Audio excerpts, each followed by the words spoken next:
Welcome to Holy Heartbeats. My name is Nathan, and I narrate Christ-centered testimonies from all over the world.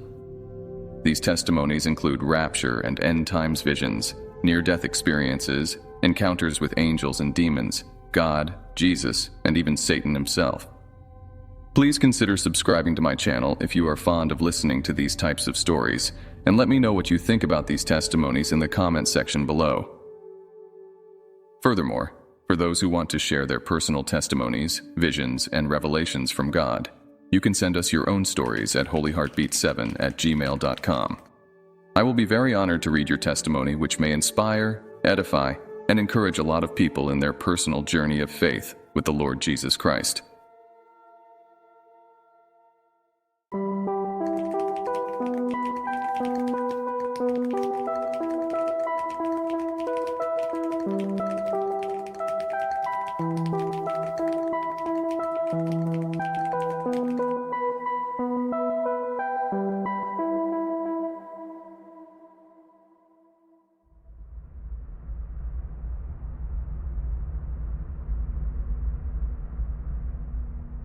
The Rothschilds' Bloodline, Part 2.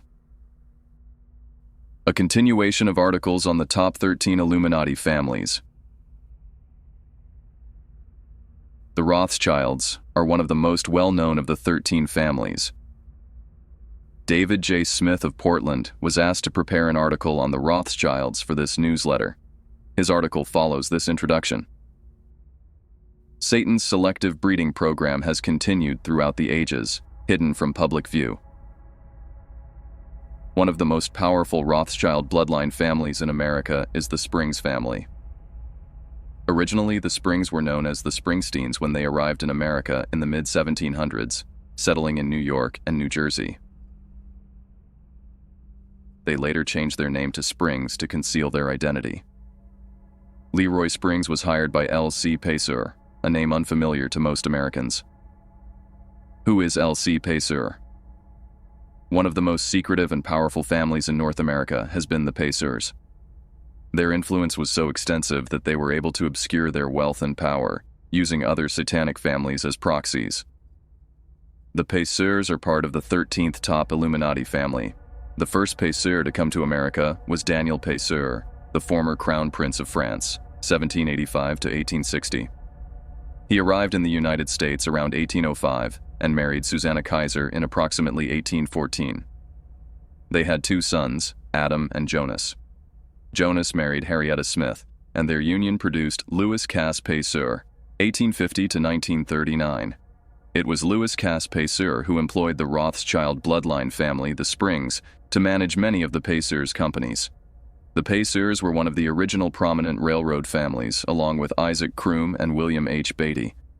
Isaac Kroom's wife was William Batty's sister, highlighting the interconnectedness of these elite bloodlines. L.C. Peser hired Leroy Springs to oversee many of his companies. Leroy Springs' father was A.A. Springs, who, according to some claims, was also the secret father of Abraham Lincoln. In 1808, Nancy Hanks, a descendant of the McCadden Scottish family, visited relatives in Lincolnton, North Carolina. During her visit to the Springs family, A.A. Springs allegedly impregnated her. Her child, Abraham Lincoln, was born from this union. Lincoln's Rothschild lineage was reportedly kept a secret. Despite this, he grew to become a prominent lawyer, a covert leader of the Rosicrucians, and ultimately the President of the United States. Evidence suggests that the story of Thomas Lincoln, Abraham's purported father, was fabricated. The early life of Abraham Lincoln is shrouded in myth and mystery, as even historical records acknowledge limited knowledge about his mother's family, Nancy Hanks Lincoln. While working as a lawyer, Abraham Lincoln reportedly had a liaison with Elizabeth, the illegitimate daughter of German King Leopold, who was of elite bloodline descent. They allegedly had twin daughters, Ella and Emily, in 1856, who were later adopted out. Lincoln is said to have fathered several illegitimate children.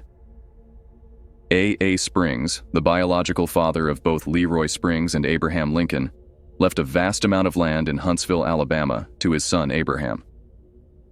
Interestingly, Huntsville has become a hub for New World Order activity, including mind control research conducted by intelligence agencies. The Rothschilds named one of their descendants Lincoln Rothschild after Abraham Lincoln. Despite his supposed occult lineage, Lincoln was a remarkable figure. Like John F. Kennedy, he possessed the strength of character to resist the Illuminati's directives.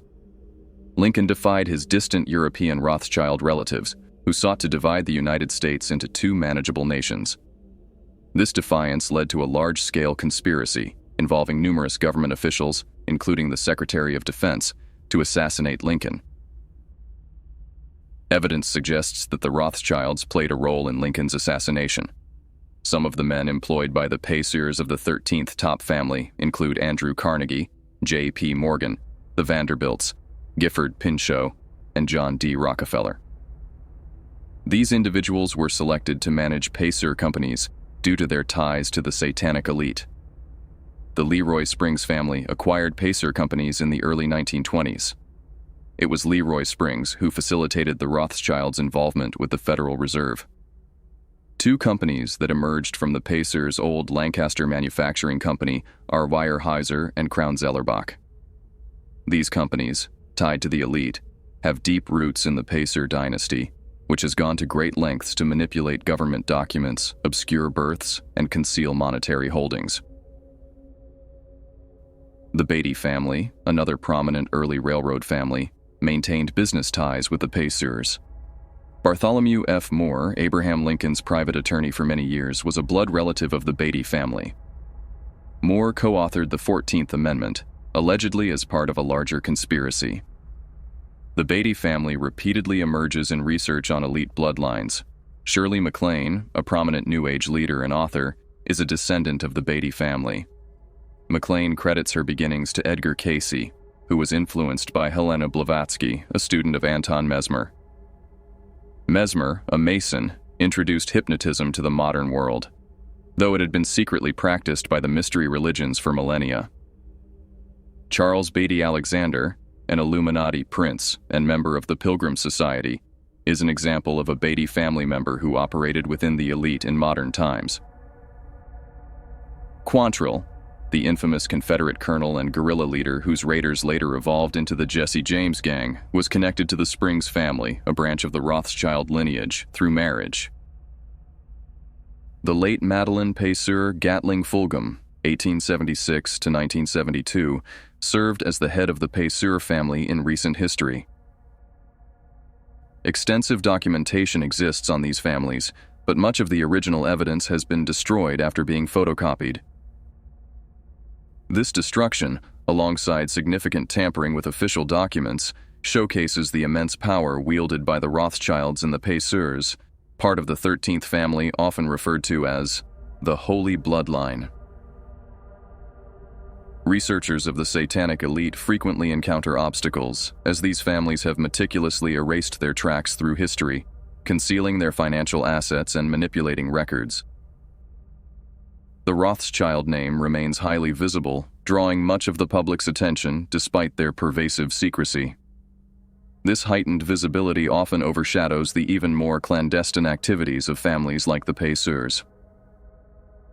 The origins of Freemasonry and Rosicrucianism trace back to the medieval alchemists. Manly P. Hall, regarded as Freemasonry's greatest philosopher, noted, "During the Middle Ages, alchemy was not only a philosophy and a science, but also a religion. Those who rebelled against the religious limitations of their day concealed their philosophic teachings under the allegory of gold-making. In this way, they preserved their personal liberty and were ridiculed rather than persecuted. Alchemy is a threefold art, its mystery well symbolized by a triangle." Hall also stated in his book, Magic, the pentagram was known to medieval alchemy as the sign of the cloven hoof. One of the primary substances used in alchemical transmutations was quicksilver, mercury, a material traded heavily by the early Astor family. The oxide produced from quicksilver held a mystical association with the god Osiris and was considered magical. As alchemy was rooted in Hermetic magic from ancient Egypt, it often served as a facade for satanic witchcraft. Among the notable alchemists was Richard Bauer, a German practitioner from the 14th or 15th century, who was reputedly the only alchemist to successfully transmute lead into gold. Whether this claim is literal or allegorical remains unclear, but it underscores the Bauer family's prominence in alchemical and hermetic traditions during the late Middle Ages. David's article on the Rothschilds serves as an extension of previously published work, such as Chapter 3 of the book Be Wise as Serpents, which focuses entirely on the Rothschild family. The Rothschilds were chosen for this analysis due to their notoriety among satanic families and their accessibility for those new to understanding the intricacies of these bloodlines. Another family featured in the book is the Russell family, described in Chapter 1. The Russells played a pivotal role in the establishment of the Watchtower Bible and Tract Society and will be explored in more depth in future works. Secret meetings in Frankfurt and Moscow have been ongoing for the past 2 months between World Bank officials, illustrating the significant, albeit covert, influence of global elites. The Rothschilds undoubtedly play a role in these deliberations. Contrary to some claims, the Rothschilds and the Rockefellers are not purely adversaries. While they compete intensely in certain domains, they also cooperate extensively in others. The spiritual dimension of the elite complicates understanding their dynamics. Many researchers focus solely on business relationships, failing to account for the occult power hierarchy within the Illuminati. For instance, a business leader might simultaneously be subordinate or equal to another individual in terms of satanic or spiritual authority. Without recognizing this duality, it becomes challenging to fully grasp the interplay between economic and occult influence among elite families. So far, I have encountered only one book advertised, though I have not read it, that claims to expose the conflict between the Rothschilds and the Rockefellers as a sham. If this book truly achieves this, it would greatly contribute to dismantling misconceptions about the Illuminati power structure. Part 1. The House of Rothschild. If one were to look behind the curtains of history, they would find the House of Rothschild. This family has indebted kings, manipulated nations, orchestrated wars, and shaped the framework of the international world. Within the hierarchy of the Illuminati, they are revered as a formidable satanic bloodline, often described as living legends. A biographer once remarked, "In America, a boy wants to become president. In Europe, he would rather be a Rothschild. To be a Rothschild is to be a modern Croesus, a 20th century Midas. They represent a dynasty of enduring power, a magic bloodline within Satan's empire." The origins of occultism within the Rothschild family are shrouded in mystery. Several of their ancestors were rabbis, suggesting that their involvement in the occult likely stems from Jewish Kabbalism, Sabbatism, or Frankism. The House of Rothschild practices Gnostic Satanism. While the Rothschilds themselves might not identify as Satanists, their rituals and spiritual practices involving sacrifices and worship align with what many would define as Satanism. The family's true history is obscured by a web of myths and carefully woven stories, making it difficult for researchers to discern fact from fiction. The Rothschild family originated in Frankfurt, Germany, a city historically associated with the popularization of paper money. The oldest known member of the family was Uri Feibesch, who lived in the early 16th century. His descendants resided in the House of Rothschild, which later inspired the family name Rothschild. Moses Bauer, a descendant of Uri, lived during the early 18th century, and the family primarily worked as Jewish retail traders in Frankfurt's Judengasse, or Jews' Alley, an area marked by poor living conditions resulting from widespread anti-Semitism in Europe. During that period, most Ashkenazi Jews did not use surnames, opting instead for symbols as family identifiers. These symbols often adorned the signs outside their homes. While some Jews adopted surnames to assimilate, symbolic identifiers remained more prevalent. The early Rothschild family chose the surname Bauer, meaning farmer in German, possibly to avoid drawing attention to themselves.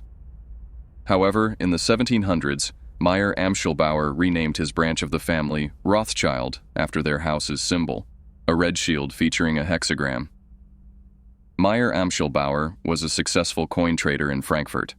A red hexagram, also known as the Seal of Solomon, the Magen David, or the Star of David, hung outside his house. This symbol, steeped in occult significance, was widely used in ancient mystery religions and associated with deities like Moloch and Ashtoreth. In occult circles, the hexagram symbolized Saturn and represented the Luciferian concept of balancing good and evil. Though later promoted by Jewish Kabbalists and Zionists as a symbol of Jewish identity, its origins lie in mysticism and magic. The Rothschilds' adoption of the hexagram as their family emblem indicates their involvement in Jewish Kabbalism. Mayer Amschel eventually changed his name to Mayer Amschel Rothschild, aligning the family identity with the occult and its symbolism. Mayer was sent to become a rabbi at the age of 10, but after his parents' death a year and a half later, he left religious studies to pursue his passion for coin trading. At 13, he apprenticed at the Oppenheimer Bank in Hanover, an institution tied to the Illuminati. Over 7 years, Mayer gained extensive knowledge of banking and finance. However, he left the Oppenheimer Bank and returned to Frankfurt, guided by strategic connections he had made during his apprenticeship. One of these connections was General von Estorff, a numismatist impressed by Mayer's expertise. In 1763, General von Estorff joined the court of Prince William IX of Hesse-Hanau, whose territory included Frankfurt. Mayer leveraged this relationship to gain business opportunities with Prince William, who was deeply connected to the Illuminati. Prince William of Hesse-Hanau. Prince William IX was the son of Landgrave Frederick of Hesse-Kassel and a member of the Hesse royal family, one of the wealthiest in Europe. The Hesse dynasty was closely intertwined with the Illuminati and Freemasonry. Prince William himself was a Freemason, while his younger brother Karl was recognized as a leader among German Freemasons. Members of the Hesse family also played a significant role in the Masonic strict observance, which later evolved into the Beneficent Knights of the Holy City. The Hesse-Kassel family's wealth largely stemmed from hiring out Hessian soldiers to foreign powers. These peacekeeping troops, often a facade for imperialism, were used extensively by England during the American Revolution. In fact, colonial forces fought more Hessian soldiers than English troops during the war. The House of Hesse-Kassel profited significantly from the American Revolution. Another notable connection between the Hesse-Kassel dynasty and the Illuminati lies in the mysterious figure of Saint-Germain, often regarded as a New Age messiah. Many researchers theorize that Saint-Germain was the son of Francis II of Transylvania. Francis II's second wife, Charlotte Amalie of the House of Hesse, married him in 1694. It is debated whether Saint-Germain was her son or the son of Francis's first wife. His birth name was Leopold George, and his death was reportedly staged in 1700 to shield him from the collapse of the Transylvanian dynasty. Prince Karl of Hesse, a prominent Masonic leader in Germany, claimed that Saint-Germain was sent to Italy to be raised by the Medici family. Later, Saint-Germain emerged seemingly out of nowhere to work among the elite. His enigmatic identity raised questions, prompting Napoleon III to commission a dossier on him. However, this dossier was mysteriously destroyed in a fire. Saint-Germain was an alchemist who claimed to possess the alchemical elixir of life, the secret to immortality, which the Rosicrucians also claimed to have. In 1774, he was hosted by William and Karl of Hesse, returning to spend his final years with Karl in 1779. Helena Blavatsky, co-founder of the Theosophical Society, described Saint-Germain as one of the hidden masters of Tibet, purportedly controlling the world's destiny. In 1930, Guy Ballard claimed to have encountered Saint-Germain on Mount Shasta, an event that led to the creation of the I Am movement. The Hesse dynasty persisted well into the 20th century. During World War II, they allied with Hitler. Prince Philip of Hesse served as a liaison between Hitler and Mussolini. As of 1973, he was reportedly the wealthiest prince in Europe. The House of Hesse remains a powerful force in Germany. In 1763, Mayer Rothschild left Hanover to establish himself in Frankfurt, aiming to become the financial agent of Prince William of Hesse-Hanau. Prince William was an intelligent and ambitious man who loved accumulating wealth. His interests extended beyond money. His wife did not satisfy him, leading to numerous affairs. He fathered between 70 and 21 illegitimate children. His principal mistress, Frau von Lindenthal, bore him 8 children and managed his household. William's practice of lending money at high interest rates made him an ideal partner for Mayer's financial aspirations. Mayer Rothschild began by bribing Prince William's servants to act as informants. At this time, Mayer worked as an antique dealer, trader, coin collector, and money exchanger. The fragmented nature of Germany, with its numerous currencies, made currency exchange particularly lucrative. General von Estorff convinced Prince William of the value of a rare coin collection and recommended Rothschild, initiating their partnership. Mayer sold rare coins, precious stones, and antiques to the prince at remarkably low prices. By 1769, after establishing a significant rapport through these transactions, Mayer wrote to the prince, requesting and receiving the title Crown Agent to the Prince of Hesse-Hanau. This title, highly prestigious at the time, greatly enhanced his credibility and opened numerous doors. In 1770, Mayer married Gutla Schnapper, the daughter of Wolf Salomon Schnapper, a respected merchant. Mayer subsequently established a money exchange bureau where he worked with his brothers until 1785, when one brother, Kalman, passed away and the other, Moses, left the business. Some researchers speculate that Adam Weishaupt, founder of the Bavarian Illuminati in 1776, was financially supported by the Rothschilds. However, at that time, the Rothschilds were not yet a significant financial power. It is more likely that their influence over the Illuminati began in 1782, when the Illuminati's headquarters moved to Frankfurt. In 1785, Landgrave Frederick of Hesse-Kassel died, and Prince William inherited his father's title, becoming the new Landgrave of Hesse-Kassel. This inheritance made him the wealthiest prince in Germany and potentially in all of Europe. William left the smaller province of Hesse-Hanau to assume control of Hesse-Kassel. Around this time, Wolf Schnapper introduced Mayer Rothschild to Karl Buderus, the prince's chief financial advisor. Through either persuasion, friendship, or occult connections, Mayer convinced Buderus to act as his agent, a pivotal step in his ascent to power. Up until that point, Mayer had conducted only modest business with William. However, by 1789, Buderus began funneling some royal financial transactions to Rothschild.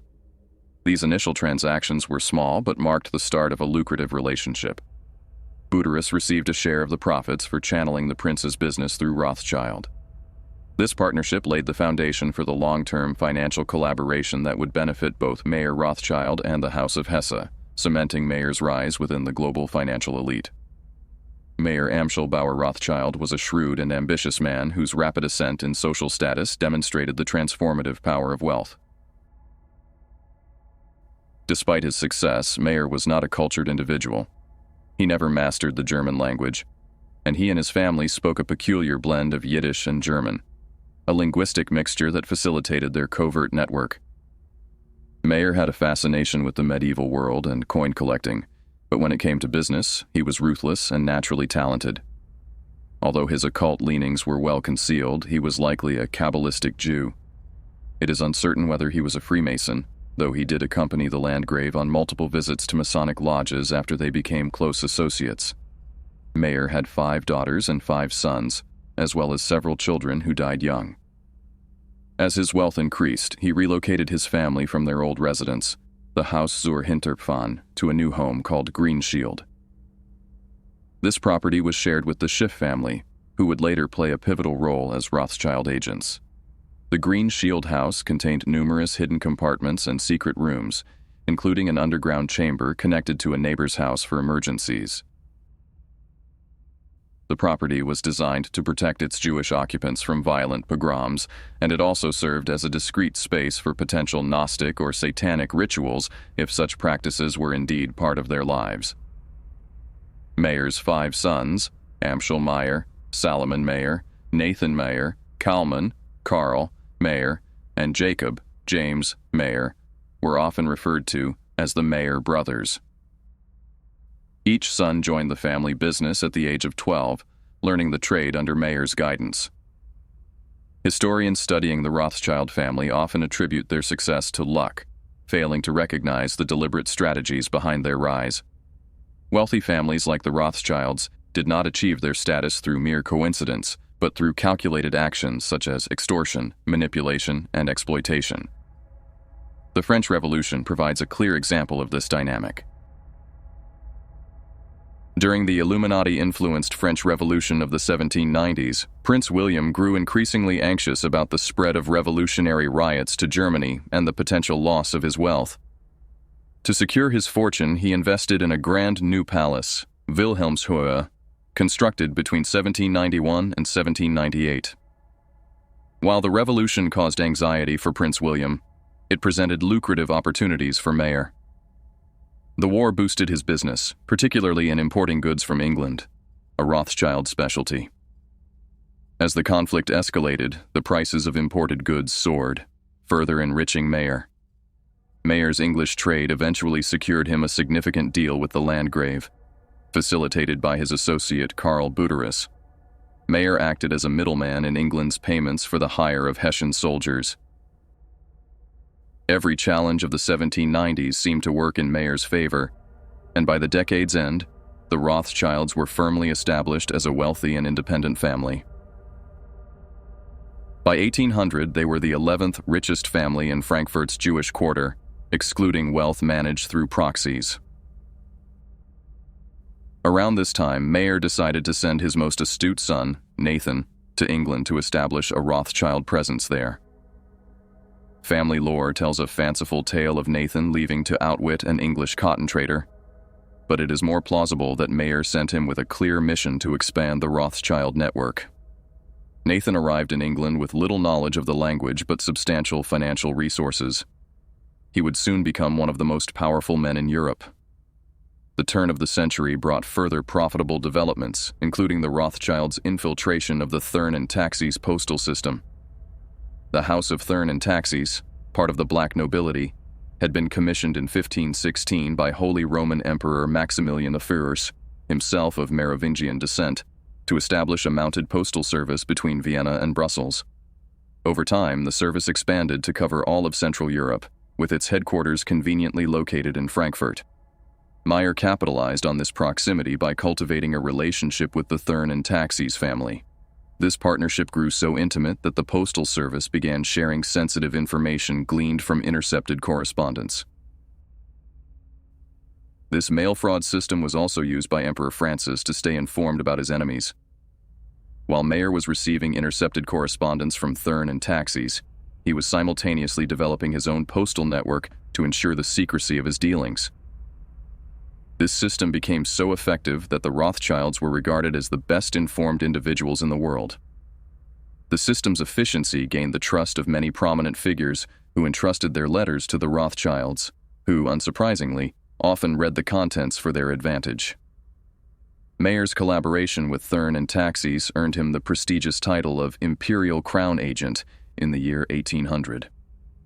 This title functioned as a passport, granting him free travel throughout the Holy Roman Empire, the right to bear arms, and exemption from the taxes and obligations imposed on Jews at the time.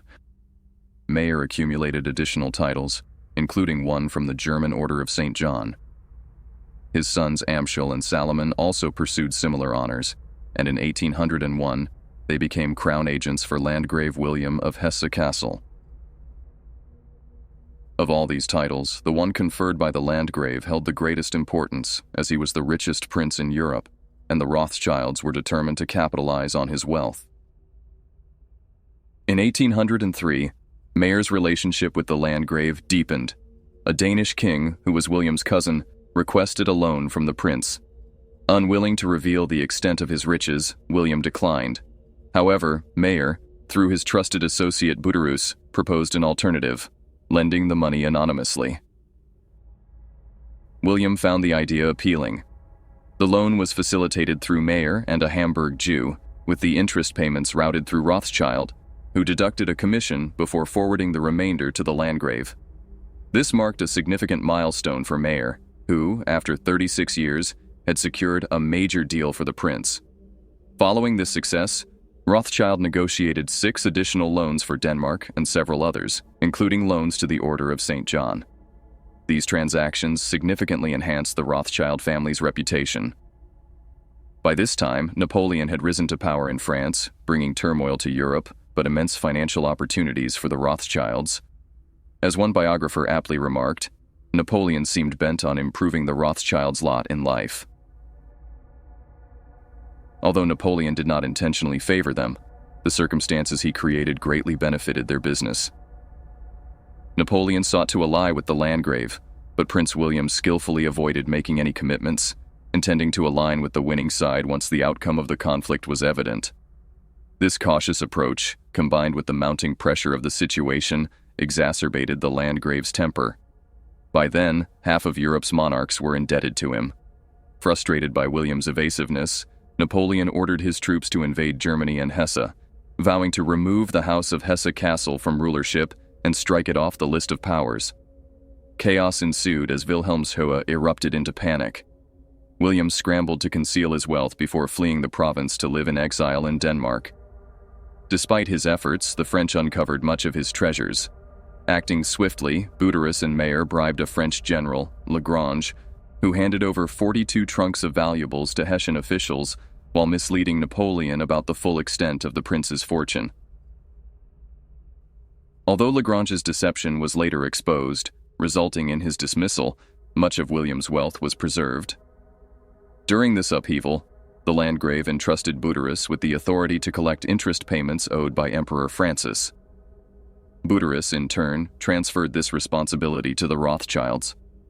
Mayer continued to manage the Landgrave's affairs covertly, evading Napoleon's scrutiny. These clandestine operations were bolstered by Karl von Dalberg, whom Napoleon appointed to govern the region as primate of the Confederation of the Rhine, which included Frankfurt. Dalberg, a trusted ally of Mayer and Buderus, used his position to shield the Rothschilds from exposure as contraband traders and agents of the House of Hesse-Kassel. As Napoleon's trade embargo against England caused import prices to skyrocket, the Rothschilds exploited the situation by smuggling goods, reaping enormous profits under Dalberg's protection. One biographer noted, "It was certainly most remarkable that the Archbishop and Lord of the Confederation of the Rhine, who ruled over 16 German princes and stood so high in Napoleon's favor, should have shown so much goodwill to the Jewish Mayer Amschel Rothschild in Frankfurt, who, though now wealthy, had no claim to move in such influential circles." Despite Dalberg's protection, Mayer maintained 2 sets of financial records, one for public inspection and a second, secret set.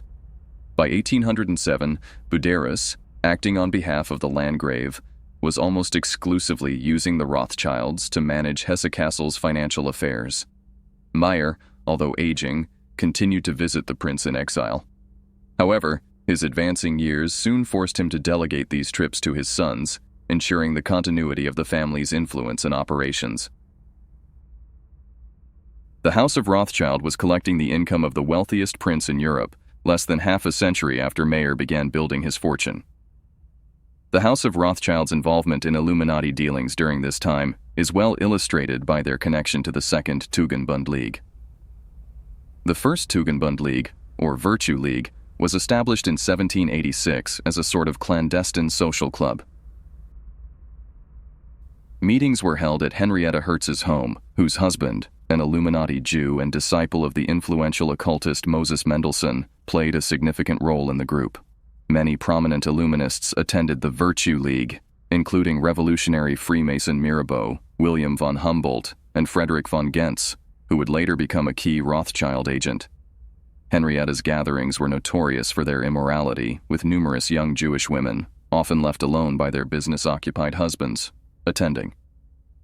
Some participants were even the daughters of Moses Mendelssohn.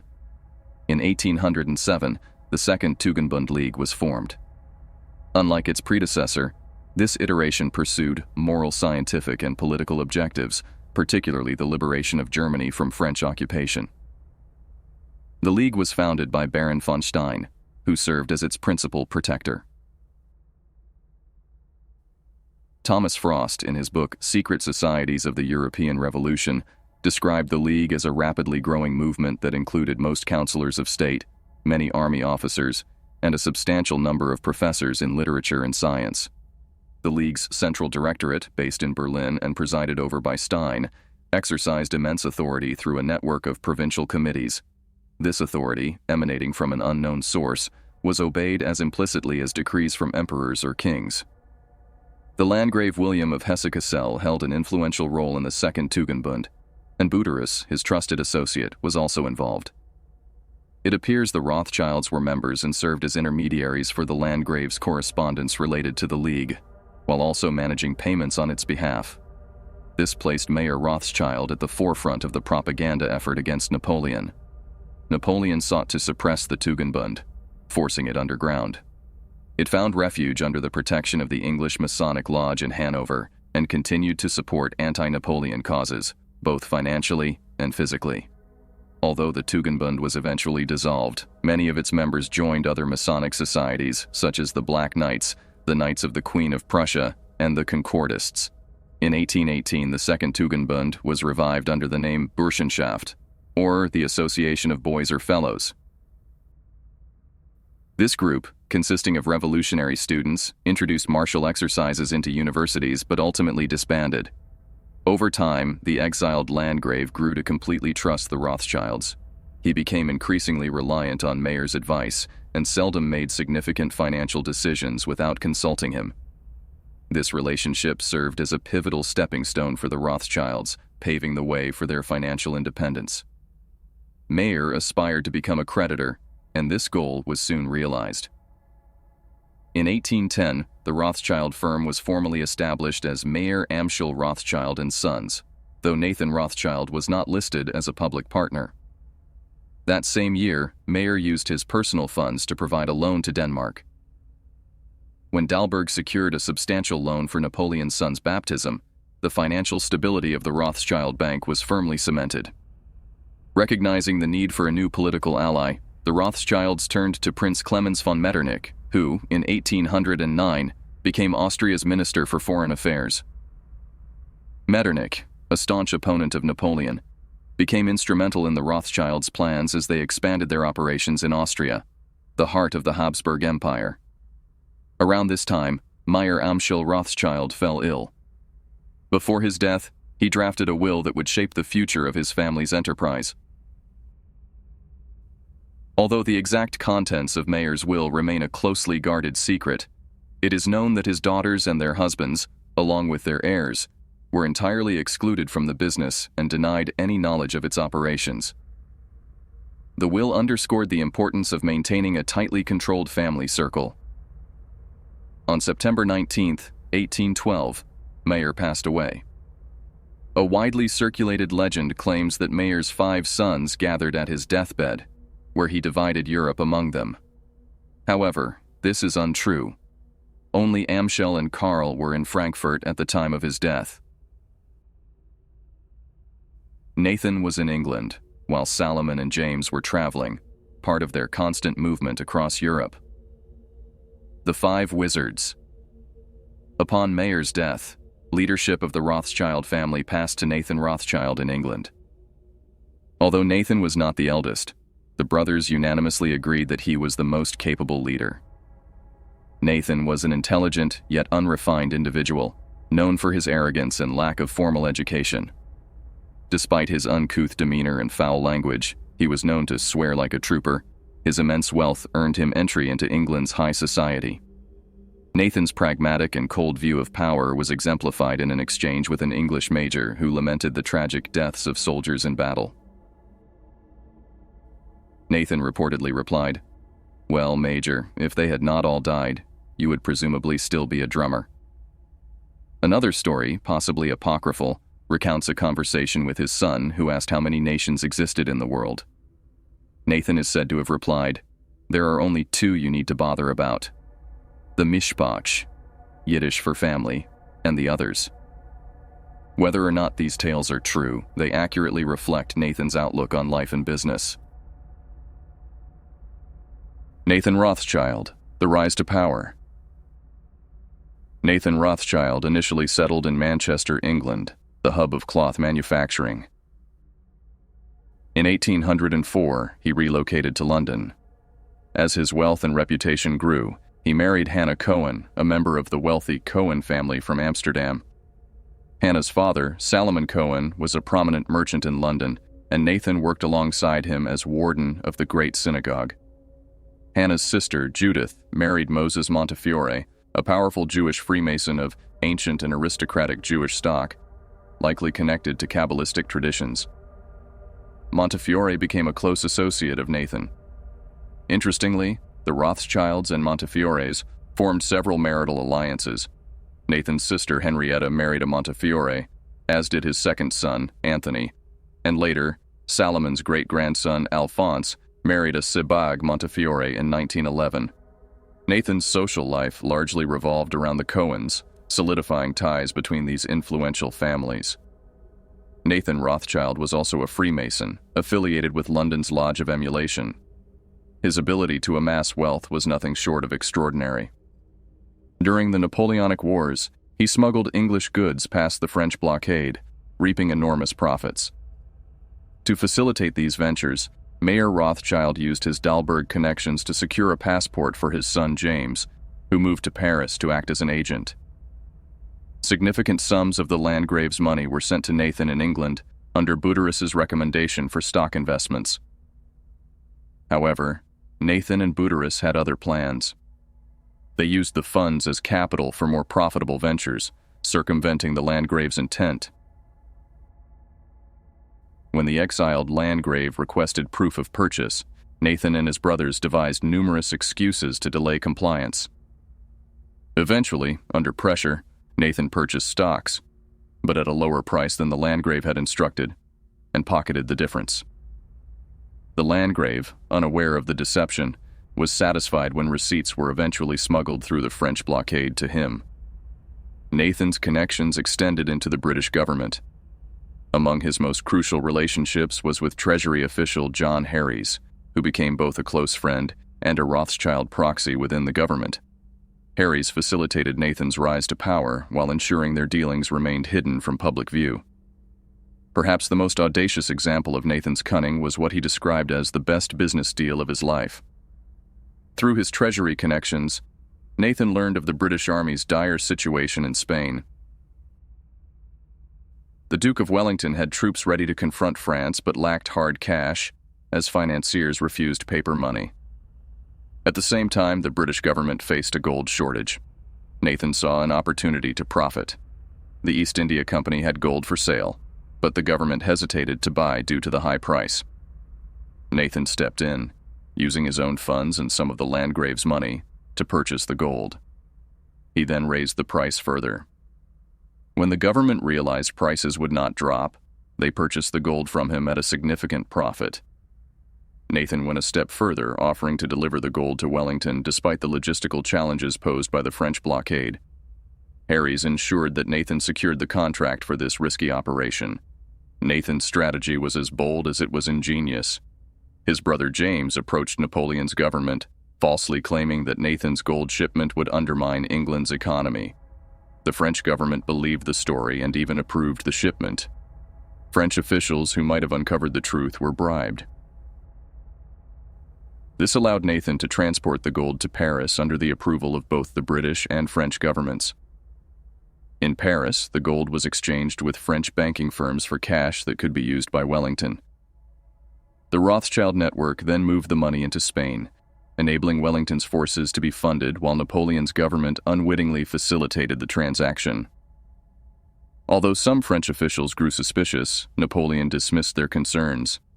The operation proceeded smoothly, despite surveillance of James and Karl Rothschild by French authorities. Wellington's eventual victory over Napoleon at Waterloo marked the culmination of Nathan's audacious plan, further solidifying the Rothschilds' immense influence and wealth. The Wellington Smuggle and the rise of Rothschild influence. The Wellington Smuggle stands as one of history's most extraordinary financial maneuvers. To better understand the Rothschild family's role in the defeat of Napoleon, one must examine their connection to the influential Austrian diplomat, Clemens von Metternich. As Austria's Minister of Foreign Affairs, Metternich spearheaded opposition to Napoleon and the revolutionary fires sweeping through Europe. The Rothschilds gained access to Metternich through Friedrich von Gentz, a key member of the First Tugendbund, an organization with questionable moral associations. Gentz, Metternich's right-hand man, handled political economy despite being notoriously inept with his own finances. Through John Harries, the Rothschilds established contact with Gentz and subsequently bribed him into their service. Gentz, a Freemason, had peculiar associations, often visiting the Rothschilds on significant occult dates, such as the winter solstice. While this may be coincidental, it raises intriguing questions. Gentz referred to the Rothschilds as a special species plantarum with its own characteristics, and he steadily drew Metternich into their sphere of influence. By 1814, Metternich had become an ally of the Rothschild family, united by a common goal: to protect the power of the old aristocracy and extinguish revolutionary movements. Metternich orchestrated a coalition against Napoleon, aligning Austria with Russia and England.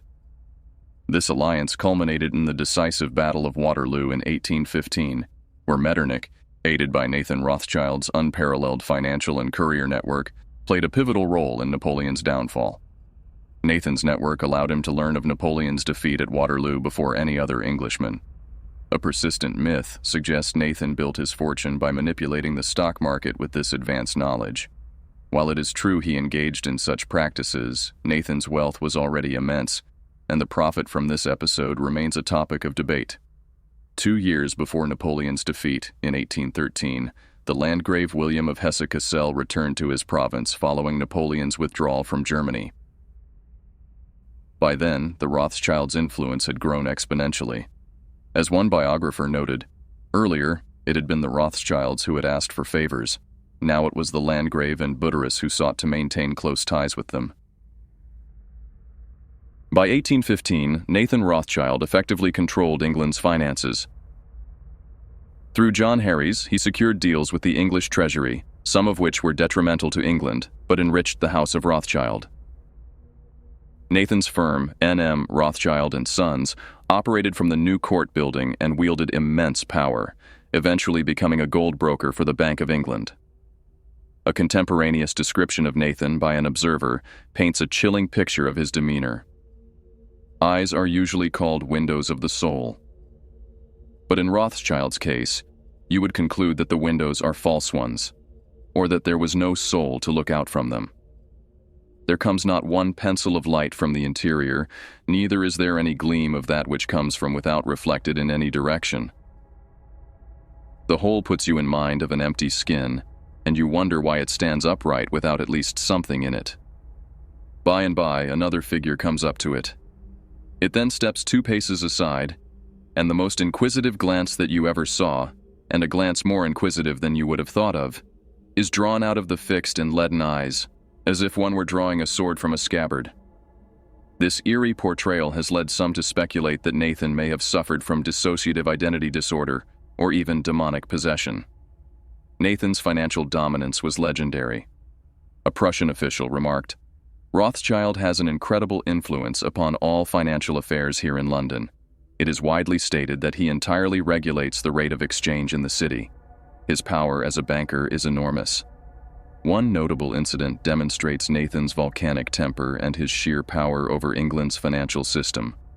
When the Bank of England refused to cash a check from his brother Amschel, claiming it only cashed its own notes, Nathan retaliated. The next morning, he and 9 clerks arrived at the bank and began exchanging banknotes for gold, significantly depleting the bank's reserves in a single day. The following morning, he returned with more notes. A panicked bank executive asked how long this would continue. Nathan replied, "The Bank of England refused to take my bills, so I will not keep theirs." A meeting was hastily convened, and it was decided that the Bank of England would henceforth honor any Rothschild check. Nathan Rothschild's firm, New Court, became a cornerstone of global finance, exerting influence so profound that it even brokered gold for the Bank of England. Today, its legacy of power and control remains a subject of fascination and debate. The philanthropy and influence of the Rothschild family. Nathan Rothschild founded the Alliance Insurance Company in England, a venture emblematic of his multifaceted influence. The Illuminati's Luciferian belief system, which posits that one's evil deeds must be counterbalanced by acts of good, significantly influenced the philanthropic endeavors of the elite. However, much of this so-called charity often served as a guise for advancing their objectives. Nathan harbored disdain for the common masses but fulfilled his perceived obligations. Reports from almoners, especially those working on behalf of impoverished Jewish communities in London, reveal the extent of Nathan's reluctant generosity.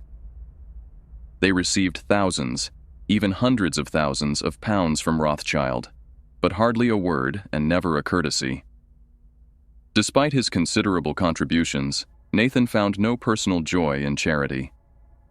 Nathan maintained a notable friendship with Thomas Buxton, a leading figure in the anti-slavery movement.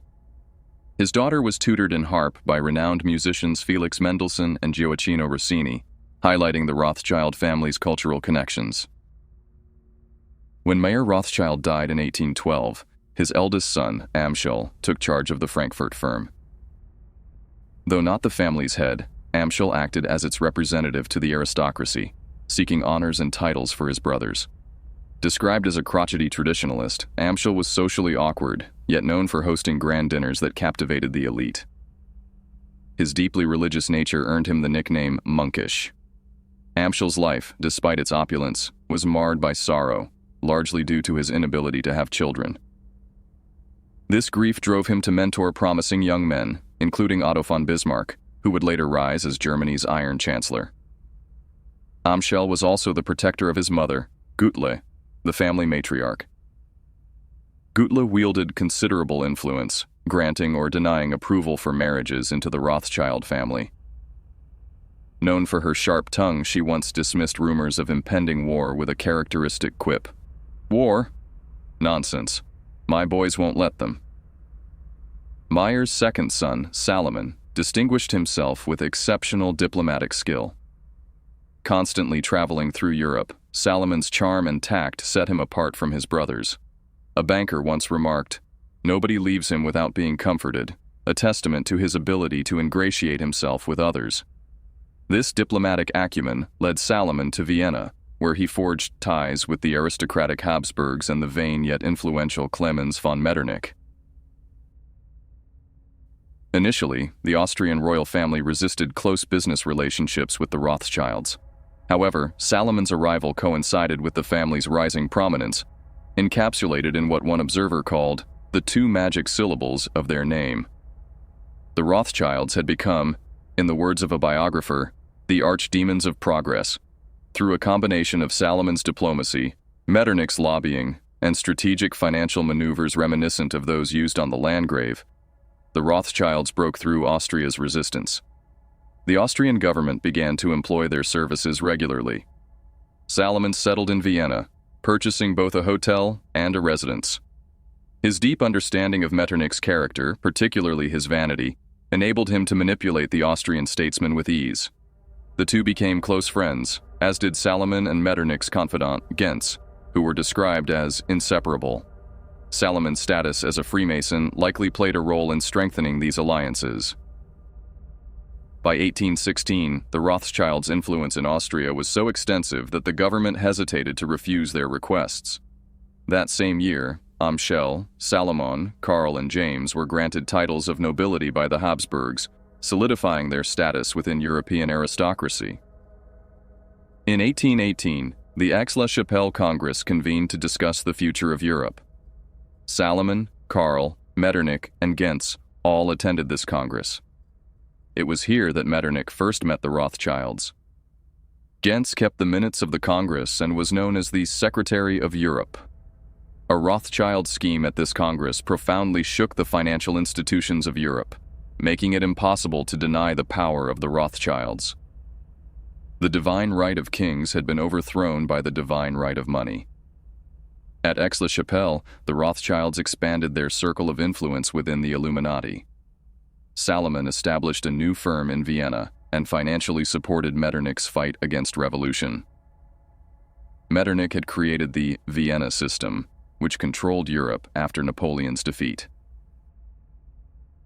The Austrian leader began doing what the elite favor, sending peacekeeping troops into conflicts. The period from 1814 to 1848 has often been called the Age of Metternich, but since the Rothschilds financed and controlled him, it would be more accurate to call it the Age of the House of Rothschild. The Order of Vladimir was awarded to Salomon for his work with Russia.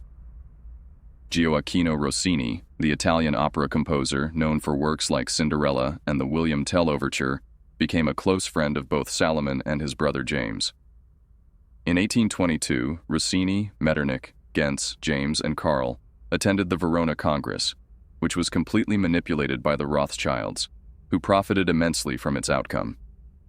Salomon financed the first important Central European railways. The Austrians began joking that they had an Emperor Ferdinand and a King Salomon. When it came to Austrian finances, Salomon had the final say. People would come to his office begging for a royal laying on of hands. He only needed to touch a bond or a stock for its owner to leave confident in its rise. Like the other Rothschilds, he gave immense charitable donations. He purchased the vast coal and iron works of Witkovitz. In 1843, he received permission to buy inheritable agricultural real estate, a move that many opposed due to prevalent anti-Jewish sentiments, and proceeded to acquire large amounts of land. He also obtained the lease of Austria's mercury mines. These mines, along with the only other mercury deposit in Spain, were controlled by the Rothschilds, creating a world monopoly on this essential metal. Salomon was incredibly powerful. The next son, Karl, was the family's chief courier. He was considered the least intelligent of all the brothers, awkward when he spoke, and prone to a nasty temper. One biographer described him as punchy. In 1821, Karl was sent to Naples, Italy, to oversee loans intended to finance Metternich's forces, which had arrived to quell a rebellion. While in Italy, the Rothschild mantle fell upon Karl, and he made a series of ingenious deals with the Italian government that forced Naples to pay for its own occupation. He also helped Luigi de' Medici of the black nobility regain his position as finance minister of Naples, and later did business with this powerful figure. Due to his success, it was decided he would stay in Naples and establish his own bank. He became the financier to the court, the financial overlord of Italy. Karl wound the Italian peninsula around his hand. He conducted business with the Vatican, and when Pope Gregory XVI received him by offering his hand rather than the customary toe to kiss, people recognized the extent of his power. The Pope awarded him the Order of St. George. It appears that in Italy, Karl became a leader of Carbonarism. After the Bavarian Illuminati was exposed, Carbonarism, or the Alta Vendita, emerged as the major European occult power. Karl's leadership in this group is highly significant. In 1818, a secret Alta Vendita document, which Karl had helped prepare, was sent to the headquarters of Freemasonry. A copy of this document was lost, causing great alarm among the Masons, who offered rewards for its return. The title of the document translates to Permanent Instructions, or Practical Code of Rules, Guide for the Heads of the Highest Grades of Freemasonry. Last, but absolutely not least, was the youngest son, James. During the Napoleonic conflicts, James split his time between London and Paris, supporting the Rothschild network of illegal trade with England. After the Wellington smuggle and the defeat of Napoleon, James became an established figure in France. He founded a bank there and began the French branch of the Rothschild family. James was a 33rd-degree Scottish Rite Mason. At that time, the French house was the center of Rothschild operations. Despite successive revolutions dethroning ruler after ruler, Rothschild power kept the family firmly in control. James was good friends with the leading minister of the Bourbon court, Count de Villèle, and was said to own King Louis Philippe. He also secretly funded Spanish revolutionaries, with his agent in Madrid being Monsieur Bailin. James yearned for social status, a pursuit second only to his desire for wealth. He became so powerful that the French exchange was deeply affected by his decisions. Like his brother Salomon, he pioneered the railroad business in France and purchased the prestigious Lafite vineyards. His bank, de Rothschild Frères, stood in a league of its own. No one in France could even hope to rival James's power. As Salomon had done, James received the Order of Vladimir for his work with the Russian dynasty. He also became a member of the Société des Antiquaires. In keeping with Rothschild tradition, as established by Mayer's will and the effort to keep everything within the family, James married his niece, Batty Rothschild, Salomon's daughter. The Rothschilds' main advantage was their incredible courier system, which kept the five houses connected. The Habsburgs used this system frequently. All evidence points to the Rothschild brothers being highly influential within Freemasonry. They were one of the leading families in European occultism at that time, and many prominent Masons of their day praised the brothers. In 1820, thanks to Metternich's lobbying, Nathan was appointed Austrian consul in London, and 2 years later he was promoted to consul general. James was also made an Austrian consul in Paris. Metternich's influence provided the family with another significant advantage. In 1822, all the brothers and their descendants, regardless of gender, were granted the title of barons. This established the Rothschilds' social standing. The Gens-Metternich alliance proved very beneficial to the House of Rothschild. By this time, a few newspapers had published some damaging articles about the family. Salomon asked Gens to censor any further unfavorable reports and commissioned Illuminist writers to produce a fabricated biography portraying the family in a positive light.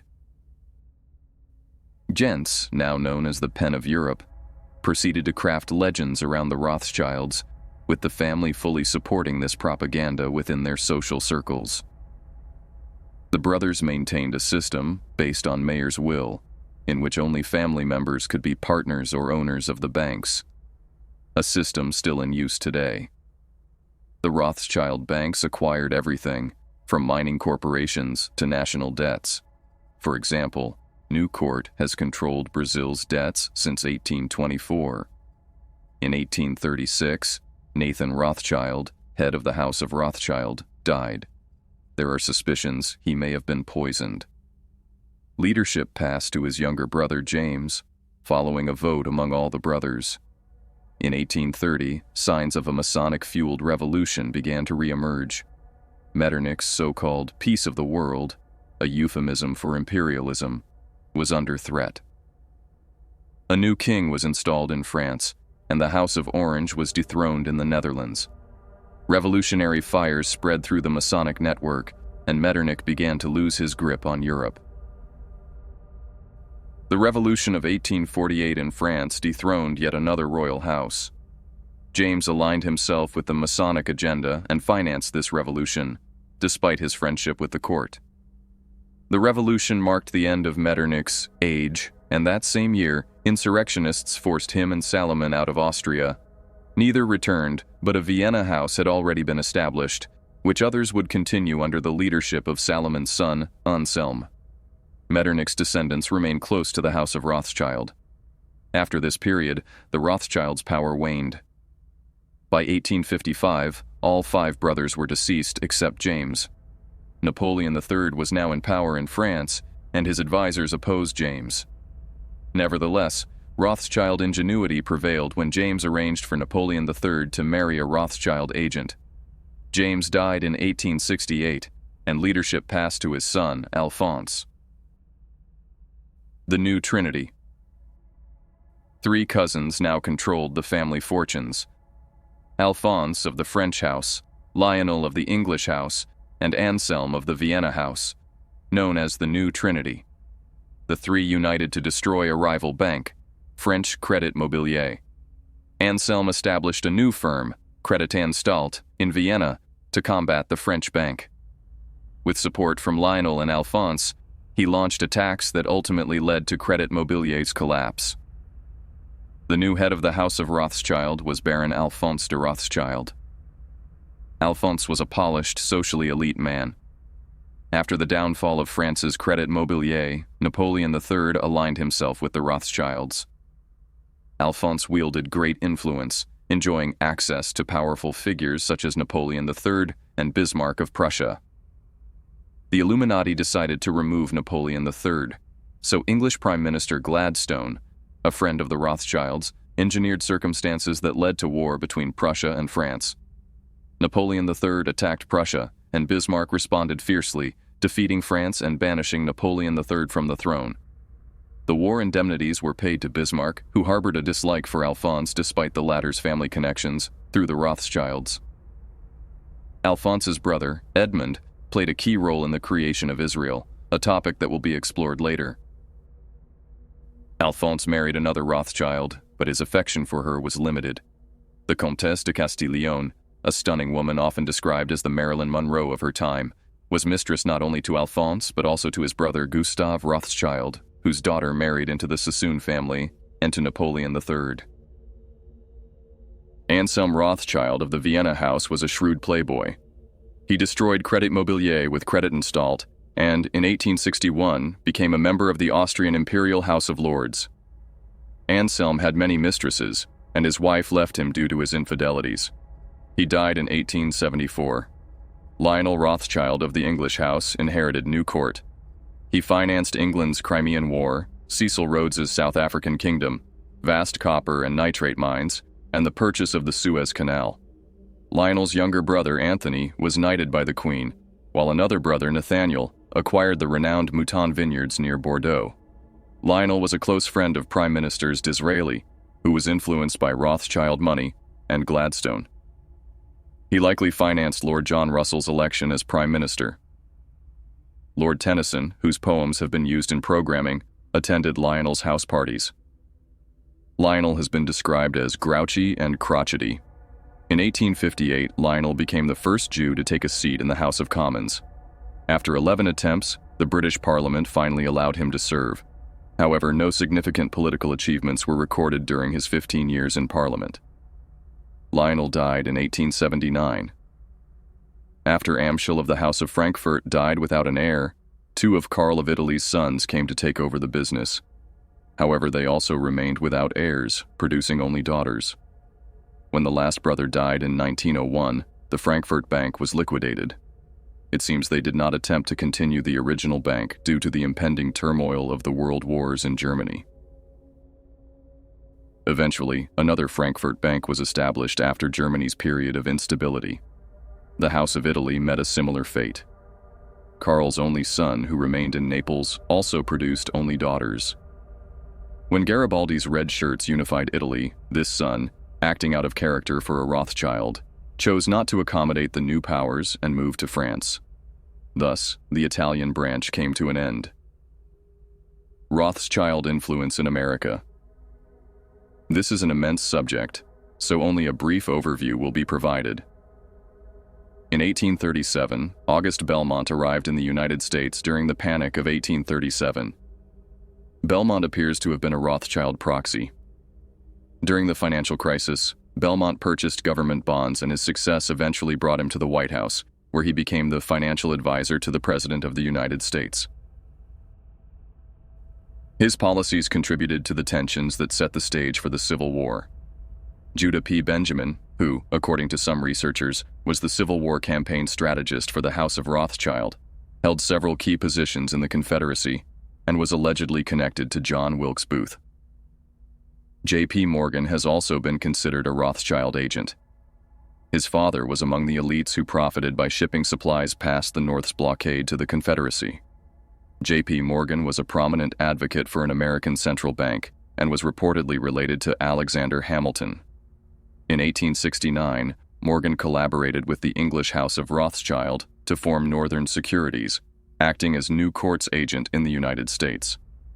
In 1907, J.P. Morgan traveled between London and Paris, presumably to receive directives from the Rothschilds. Upon his return to America, he is believed to have instigated the Panic of 1907, leading to the perceived need for a central bank. Another individual connected to the Rothschilds was Thomas House, who similarly profited by smuggling supplies past the North's blockade. His son, Colonel Edward M. House, emerged as one of the key Illuminati figures controlling America in the early 20th century. Some members of the Bauer branch of the Rothschild family also moved to America, securing influential positions within the global hierarchy's network. The House of Rothschild and Israel. The Rothschild relationship with the Jewish community is complex and often misleading. Publicly, the family projects a pro-Jewish stance, contributing generously to Jewish causes. However, their support has frequently been a calculated effort to control and profit from Jewish interests. The Rothschilds have often been referred to as the royal family of the Jews, with leading members dubbed the King of the Jews. However, their allegiance lies not with Orthodox Jews who adhere to the Old Testament and await the Messiah's return, nor with Messianic Jews who believe Jesus Christ fulfilled this role. Instead, the Rothschilds align with those influenced by the deceptive occultic teachings of Kabbalism, supporting the Illuminati-driven Zionist movement. While not all Zionists are part of the conspiracy, their leaders are, and the ultimate orchestrators have often been the Rothschilds. Some researchers mistakenly label this conspiracy as Jewish, a mischaracterization that undermines their credibility and perpetuates harmful stereotypes. It is important to recognize that the conspiracy has historically manipulated and exploited the Jewish people more than any other group. The Jewish hierarchy has, at times, allowed these actions to further certain agendas. To clarify, this critique is not rooted in anti-Semitism. Conspirators can be found among those who identify as Christians, Jews, or adherents of other faiths. To label the conspiracy as exclusively Jewish is both inaccurate and ignorant. The Rothschilds have been linked to Kabbalism, Sabbatianism, and Frankism, all forms of mysticism intertwined with witchcraft. This connection is symbolized by the family's adoption of the occultic seal of Solomon as their emblem. Originating in Frankfurt, a city with a deeply anti-Semitic history, the Rothschilds faced relentless discrimination. This oppression likely fostered a bitterness toward Christian society and spurred their pursuit of power and wealth. It may also explain their eventual support for the establishment of a Jewish state, which some argue was motivated more by pragmatic and financial interests than by genuine religious conviction. The Rothschild attitude toward the Jewish community is best encapsulated by the following quote: "The first principle of the House of Rothschild was to amass wealth, and the liberation of the Jewish race from oppressive restrictions contributed indirectly to this end, since it would facilitate intercourse with the rest of the world and thereby increase the possibility of financial gain, which in turn would serve to increase its power." Amschel of the Frankfurt House, frequently harassed by anti-Semites, became a staunch advocate for German Jews. He successfully pushed for their emancipation as free citizens of Frankfurt and worked tirelessly to dismantle the restrictions that confined them to Jew Street.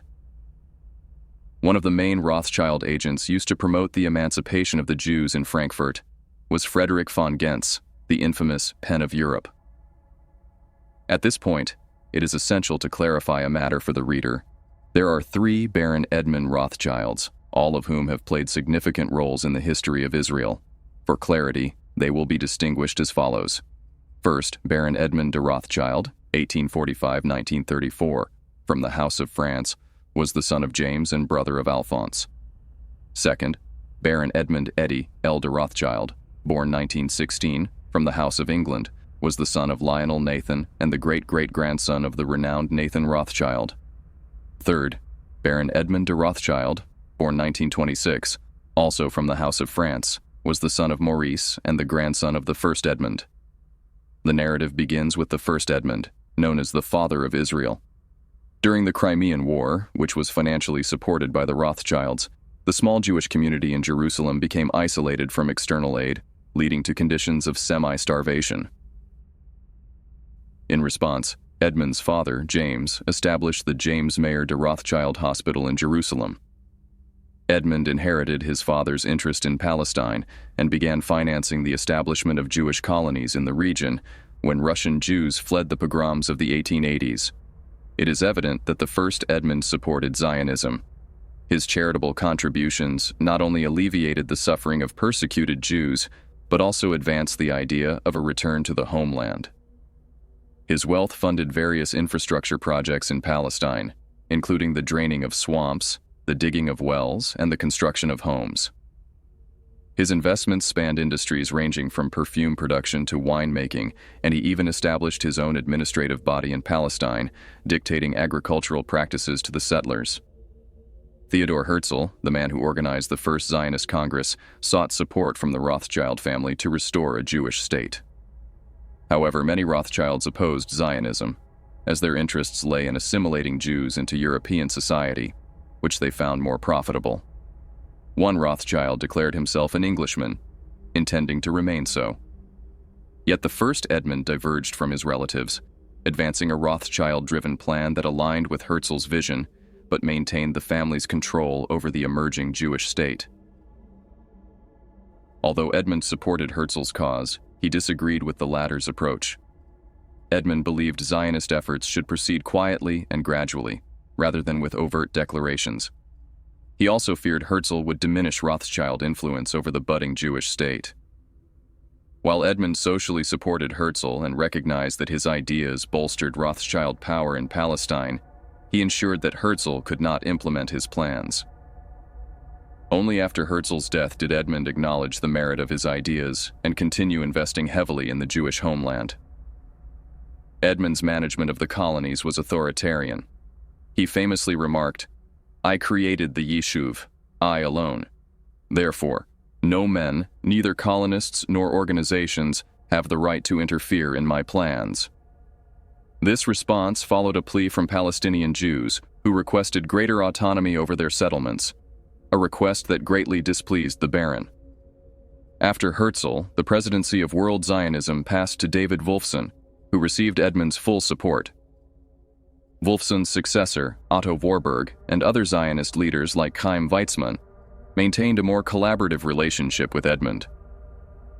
Weizmann, reflecting on their interactions, observed that the Baron could be both gracious and brutal, a duality stemming from his awareness of his immense power and the anxiety it engendered. Edmund later agreed to finance a Hebrew university in Palestine, signaling his deepening connection to Zionism. By the time he visited Palestine in 1914, Edmund witnessed the transformation of Tel Aviv into a thriving city and his once struggling colonies into flourishing settlements. His visit was celebrated as a prince returning to his people.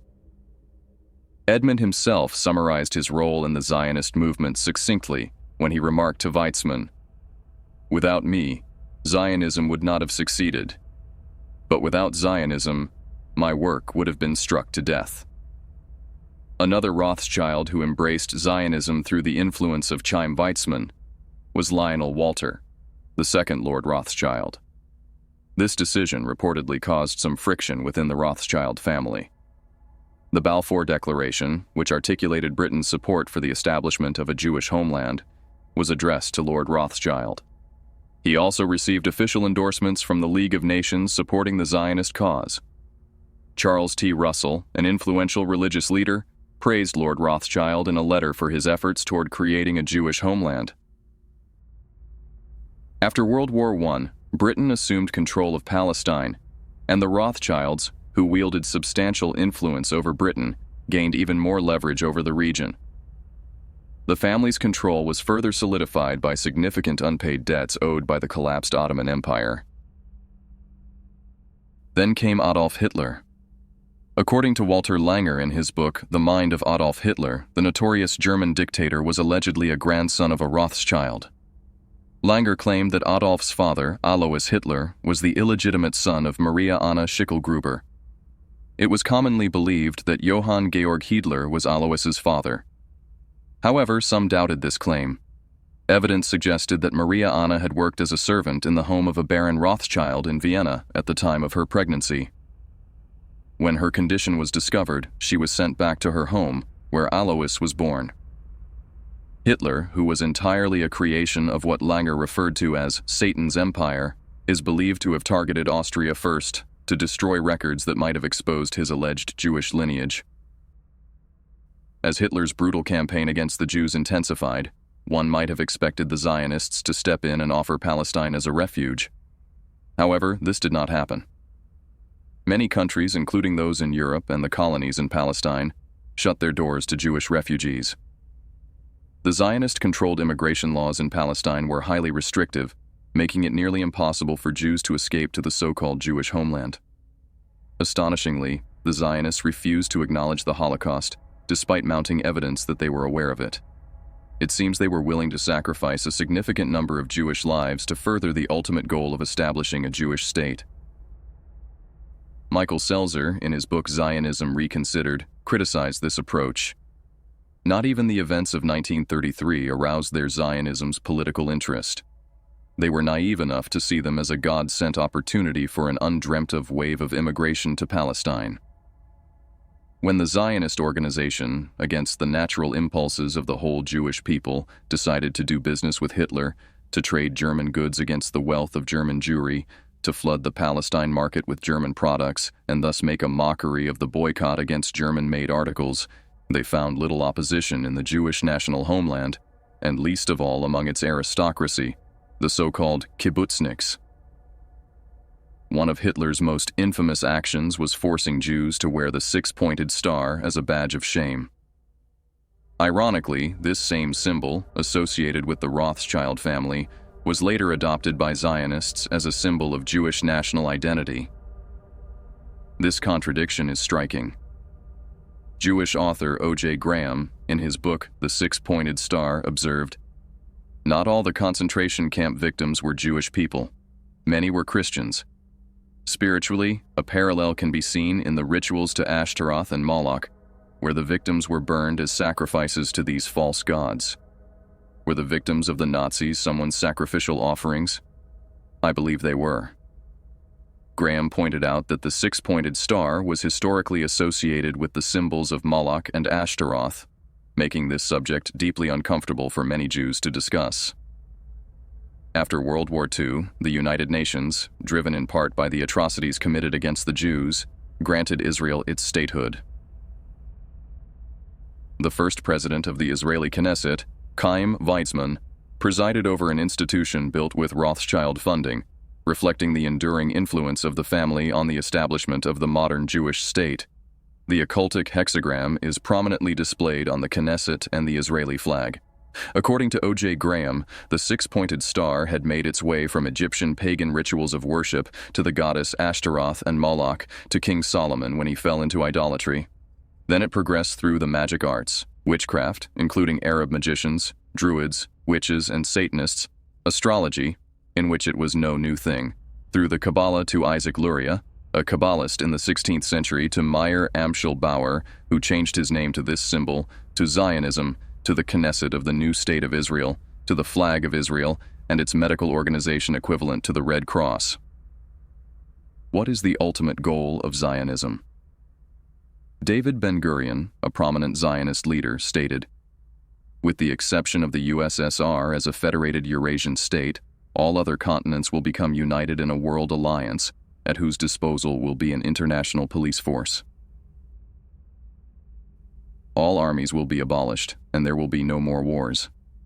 In Jerusalem, the United Nations, a truly United Nations, will build a shrine of the prophets to serve this federated union of all continents. This will be the seat of the Supreme Court of mankind, to settle all controversies among the federated continents." Simply put, Zionism, supported by the Rothschilds, promotes the vision of a new world order. The Rothschild family's control over Israel is immense. Edmund de Rothschild, referred to here as the first Edmund, established trusts that have made enormous contributions to Israel. Biographer Virginia Cowles explains, "Originally, the principal trust was known as PICA, the Palestine Jewish Colonization Association. But when it became clear, after the establishment of the State of Israel, that colonization would be handled by the government, its functions were changed. Edmund's son, James, renamed it Hanadiv, the Hebrew word for benefactor, by which his father was known throughout Palestine. And at the same time, he rechanneled the trust's funds to the promotion of education, science, and culture." When James died in 1957, his widow, Dolly, assumed the presidency, which she still holds.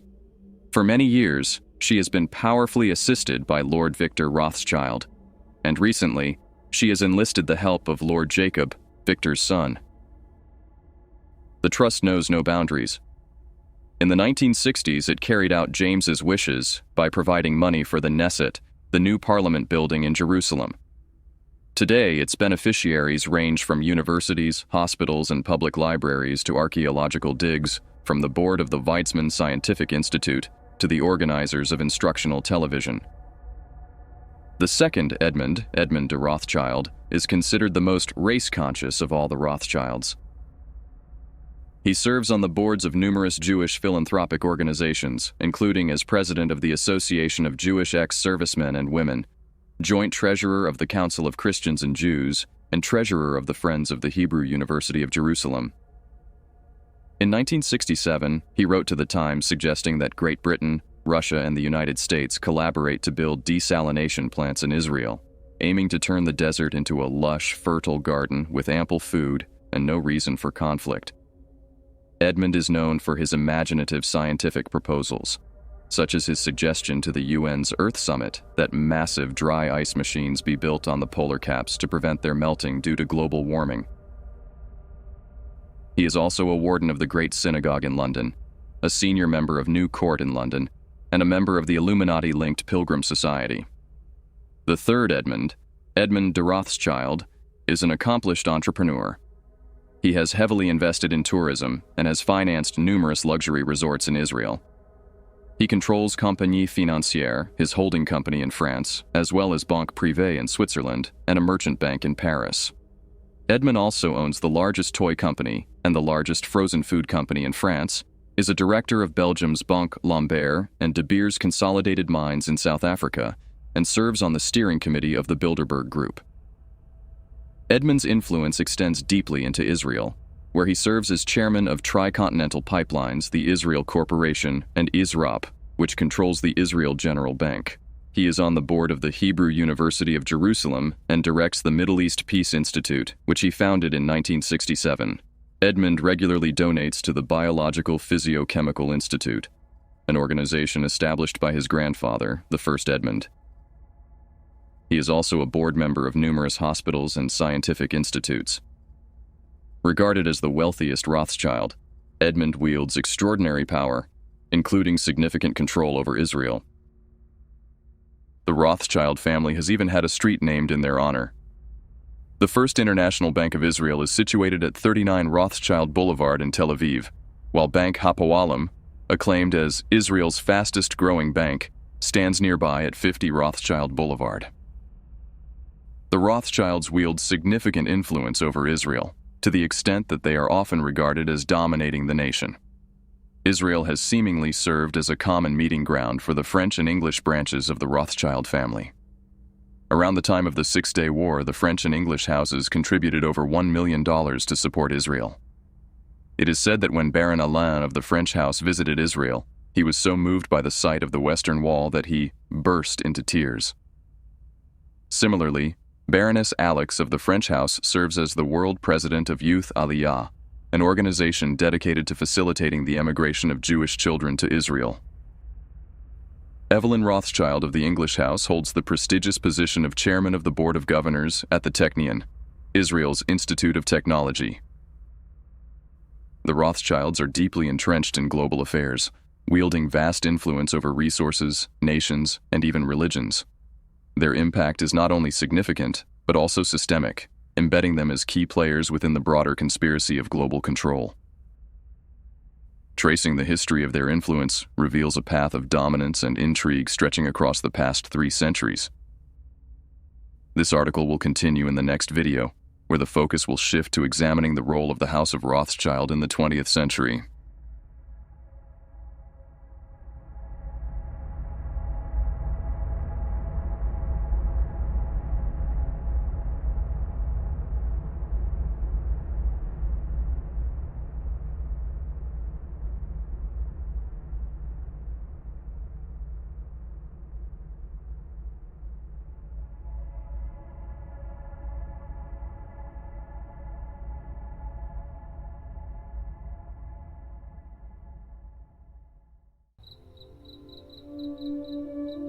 Hey everyone, thank you so much for watching.